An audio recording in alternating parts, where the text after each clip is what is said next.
Welcome to today's video. Today we're going to talk to you about high intensity training for fat loss. Does it work? Is it a myth? And why maybe you should be doing it, so stay tuned. First off, let's define what high intensity training is. High intensity interval training versus low intensity. So low intensity training would be doing something like going for a walk or longer endurance training in terms of maybe using a cross trainer, a treadmill, anything where your heart rate isn't getting elevated too much. So generally we have different heart rate zones when it comes to fat loss. So for a long, more endurance-based fat loss training, where you're going to be doing a longer period of time, I would recommend clients keep the heart rate between 120 to 140 beats per minute for optimal fat loss. And this is where they'll be able to burn calories and sit in the zone for a while. Now, when we look at high intensity interval training, what we're looking to do is very different from this. We're not like trying to keep our heart rate at a stable level. We're looking to shoot up and then come down, shoot up, come down, shoot up and come down. And why this works so well is it's actually, from an overall health perspective, this is phenomenal for heart health because it can actually improve blood pressure by taking your heart all the way up in terms of almost like revving the engine as high as you can, bringing it down. And a key indication of how fit you are is how quickly your heart rate can come back down to normal. So by doing high intensity interval training, you're allowing this to happen by taking your heart rate up and coming down again. So one of the main reasons why HIIT is very effective, that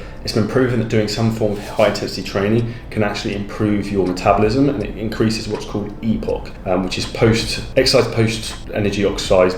Basically the amount of oxygen your body burns after training. EPOC, I believe it's called, and that has a key indication in terms of the rate of fat loss that you can create, and also in terms of accelerate your metabolism. Now, when it comes to doing high intensity training, how often should you do this? When should you do it, and why should you do it? Personally, with my own bodybuilding style training, I would try and factor in 1 to 2 sessions of this a week to try and achieve peak performance. The reason you don't want to do too much high intensity training, if your pure goal is maximal hypertrophy, is this can be very difficult in terms of recovery point of view, and we have to remember that from high intensity training in terms of cardio, this can take away from our resistance training sessions. There are also some benefits in terms of high intensity training in terms of actually building muscle mass or maintaining muscle mass, depending on what you're doing. So I've already gave the example in terms of doing long steady state cardio, so doing 30 to 60 minutes on say for example cross trainer, Stairmaster. You going in and blasting 6 to 8 rounds on an assault bike, it has a very high probability of actually being able to retain more muscle mass because the muscles are only working for a short period of time versus slogging away spending 60 minutes on a Stairmaster. The big thing I would say in terms of when it comes to hitting for fat loss is you have to understand the key driver when it comes to losing weight is overall calorie balance, what's called CCO. Calories in versus calories out. Once you have this equation set up right, you can add in your HIIT cardio to try and add a bit of fuel to the fire, proverbially, and this will help to accelerate progress, improve training performance in terms of, particularly you probably notice it a lot with your leg workouts, which allow you to push yourself harder for longer and get greater results. Now, if you want help to find out exactly how you should implement HIIT cardio for you, have your diet set up correctly in terms of calories in, calories out, and what you actually need to be eating, when, how much. If you hit the link below this video, you can book in your free call with my team to discuss exactly where you are now, where you want to go, or what's holding you back. If this video was helpful, make sure you smash the like button, drop a comment below, subscribe to the channel. I have plenty more educational bombs coming soon.